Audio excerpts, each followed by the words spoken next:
Vous savez, les premiers signes de la démence peuvent apparaître 1 an avant qu'un diagnostic ne soit posé. Et pourtant, la plupart des familles passent à côté.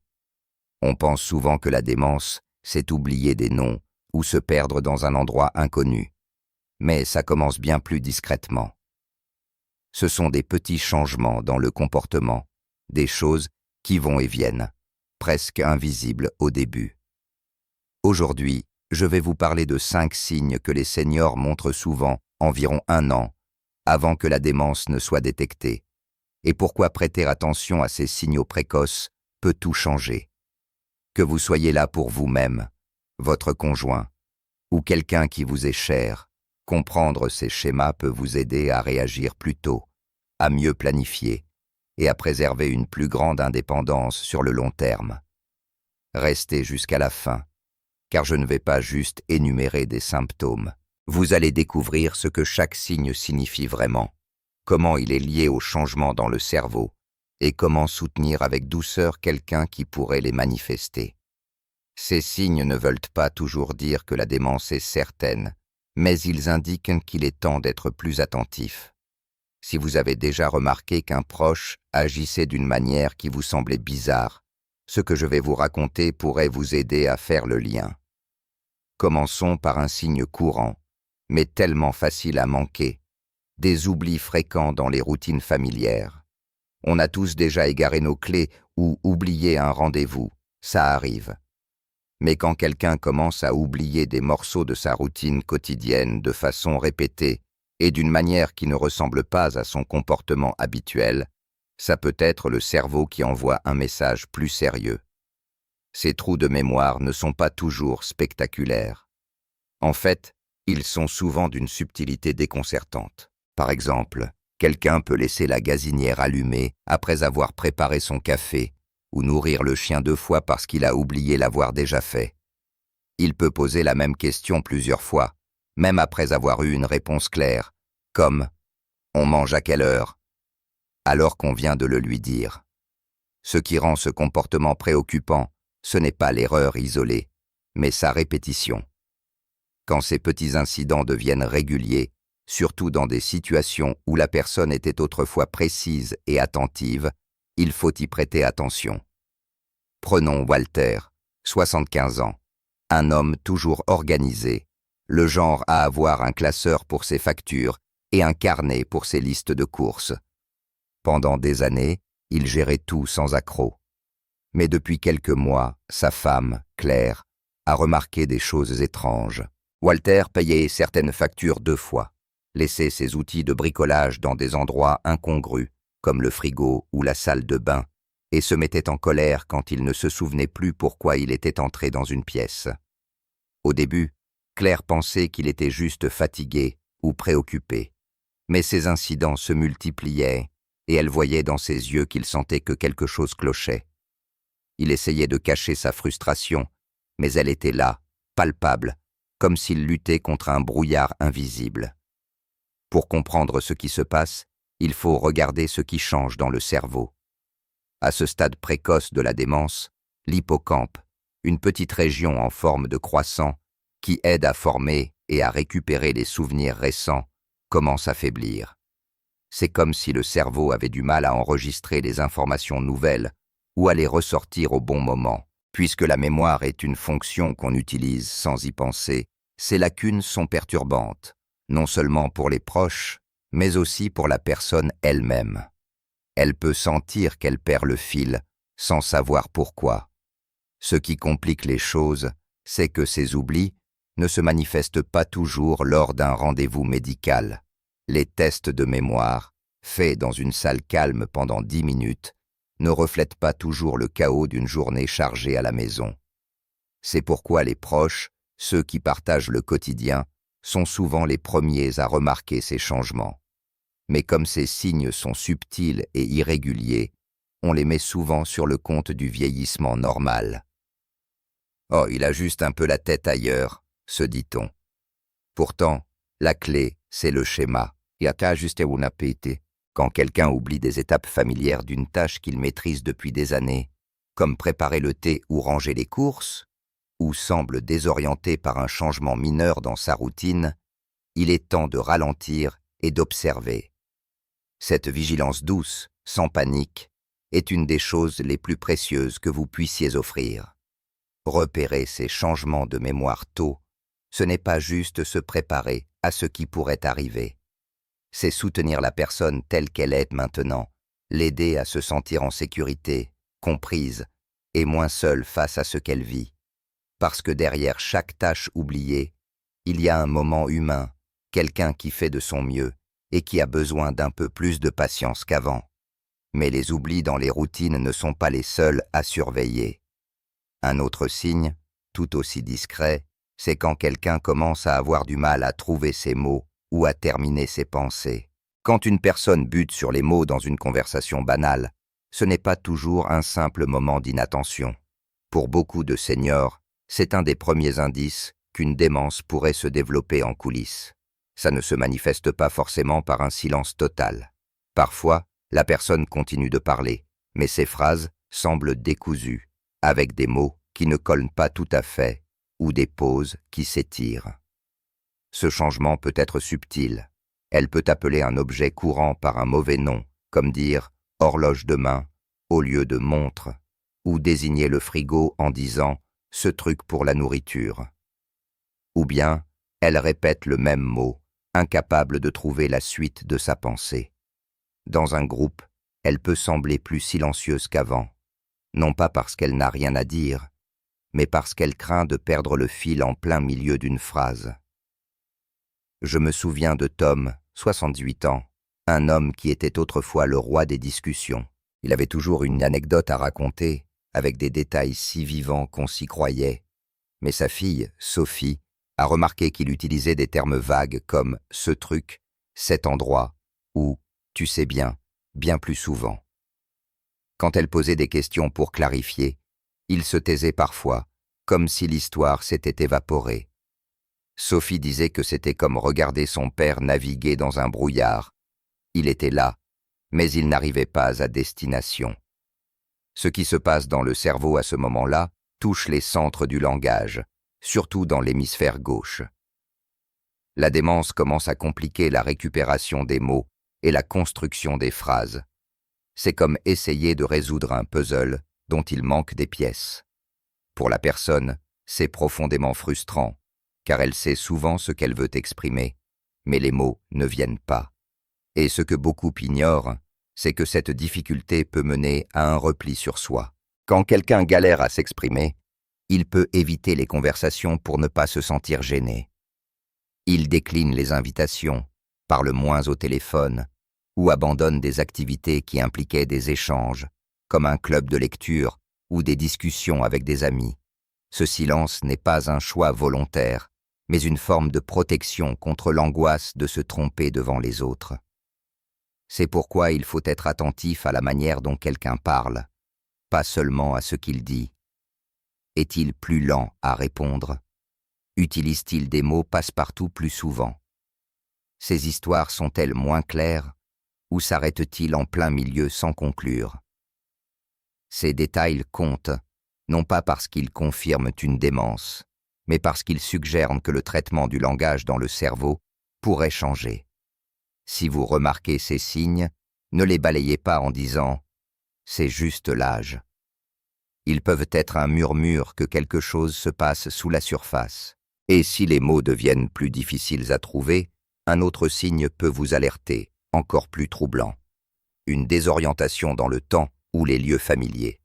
Ce signe, qui apparaît souvent 1 an avant un diagnostic, se manifeste par une confusion discrète mais croissante autour du temps, des lieux ou de l'ordre des événements. Ce n'est pas toujours dramatique au début. Il ne s'agit pas forcément de quelqu'un qui se perd complètement ou oublie son adresse. Parfois, ça commence par des erreurs légères. Croire qu'il est le matin alors qu'il est déjà le soir, ou demander 4 fois si on est dimanche. Ces petits décalages semblent anodins, mais ils s'accumulent. Une personne peut se préparer pour un rendez-vous qui a eu lieu la veille, ou insister qu'un ami est passé ce matin alors que personne n'est venu. Elle peut aussi se sentir soudain incertaine sur le chemin d'un magasin où elle va depuis des années, Ce n'est pas qu'elle ne reconnaît pas l'endroit, mais que le fil conducteur, la séquence, le flux, dans son esprit s'est brouillé. Pour elle, cette confusion peut provoquer des vagues d'inquiétude, voire de panique. Je me souviens de Carole, 81 ans, qui vivait dans la même maison depuis plus de 30 ans. Un après-midi, elle est sortie arroser ses plantes dans son jardin, un rituel qu'elle adorait. Mais tout à coup, elle a appelé sa voisine en pleurs, disant qu'elle ne savait pas comment rentrer chez elle. Elle se tenait juste devant sa porte d'entrée. Sa voisine racontait. Elle savait où elle était, mais elle n'arrivait pas à faire le lien avec ce qu'elle devait faire ensuite.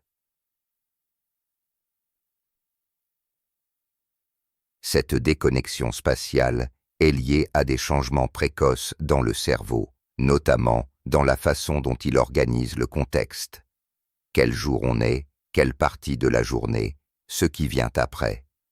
Le calendrier interne du cerveau, celui qu'on utilise sans y penser, commence à s'effilocher. Quand ça arrive, une personne peut se sentir perdue, même dans un endroit familier, ou incertaine dans des routines prévisibles. Cette incertitude peut déclencher de la frustration, voire de la colère, car elle lutte pour donner un sens à un monde qui semble soudain bancal. Ces moments de désorientation peuvent aussi être camouflés. Une personne peut faire semblant de savoir où elle est ou ce qui se passe, plaisanter pour éviter l'embarras, ou changer de sujet avec insistance. Mais si vous la connaissez bien, vous sentez que quelque chose a changé, que sa confiance dans le temps et l'espace n'est plus aussi solide. C'est pourquoi il ne faut pas écarter ces moments trop vite.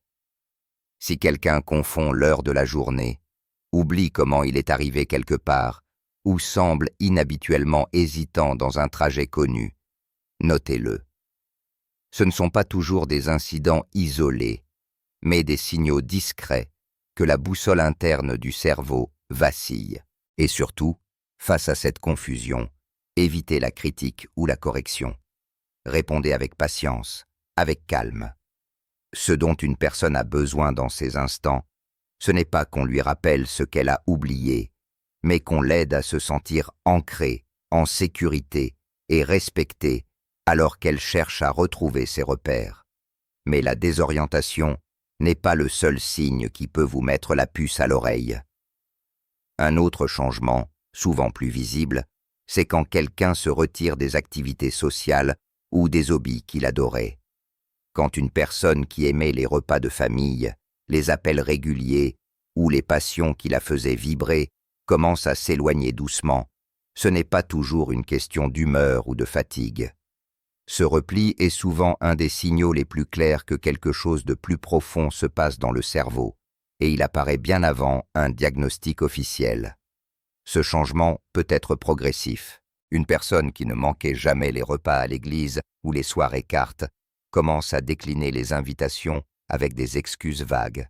« Je suis un peu fatigué » ou « j'ai des choses à faire ». Quelqu'un qui dévorait des romans laisse ses livres inachevés sur la table de chevet. Une autre, toujours au téléphone à papoter, laisse sonner sans répondre et ne rappelle plus. Ces retraits peuvent sembler être des choix personnels, et parfois ils le sont. Mais quand ce désengagement devient un schéma, surtout pour des activités qui apportèrent de la joie, il faut regarder de plus près. Je me souviens de Joyce, 76 ans, une femme passionnée par son club de jardinage. Elle était celle qui organisait les réunions, rappelait les dates aux autres et planifiait les plantations de printemps avec un enthousiasme contagieux. Mais 1 an avant son diagnostic, elle a commencé à s'absenter. Quand ses amis prenaient des nouvelles, elle disait qu'elle était juste fatiguée ou trop occupée. En réalité, Joyce se sentait dépassée pendant les conversations. Elle avait du mal à suivre les discussions rapides, craignait de dire quelque chose de travers et préférait éviter ces moments plutôt que de risquer l'embarras. Elle ne l'avouait pas, mais elle sentait que quelque chose n'allait pas. Ce qui se passe dans ces cas, c'est que la personne commence à réaliser, même inconsciemment, que quelque chose cloche. Elle remarque qu'elle oublie plus souvent, ou qu'elle peine à suivre une conversation animée. La peur de se tromper devant les autres, d'oublier un nom ou de répéter une histoire déjà racontée peut devenir écrasante. Plutôt que de demander de l'aide, elle se replie pour éviter de se sentir exposée. Psychologiquement, ce comportement est lié à des perturbations précoces dans l'attention, la mémoire et le traitement du langage. Quand ces capacités s'affaiblissent, même légèrement, être entouré d'autres devient épuisant mentalement. Le rythme naturel des échanges sociaux devient difficile à tenir, et la personne, sentant cette tension, évite les situations qui la mettent à l'épreuve.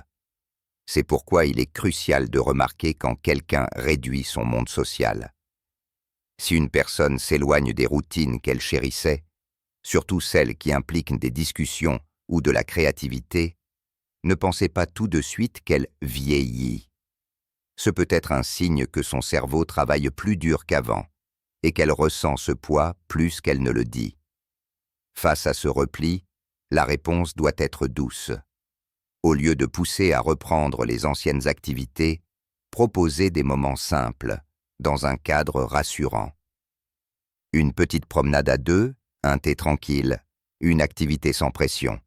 Montrez-lui qu'elle est appréciée, même si elle parle moins, même si elle oublie quelque chose.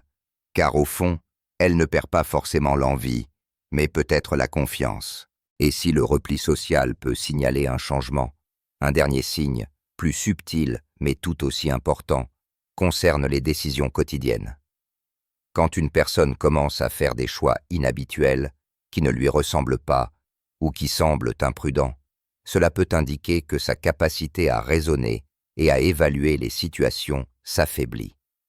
Ces altérations du jugement apparaissent souvent 1 an ou plus avant un diagnostic de démence, et elles se manifestent de façon anodine au début, mais deviennent difficiles à ignorer avec le temps. Ça peut être des petites choses. Porter un manteau d'hiver par une journée chaude, laisser la porte d'entrée grande ouverte des heures sans s'en rendre compte, ou tomber dans des arnaques téléphoniques évidentes.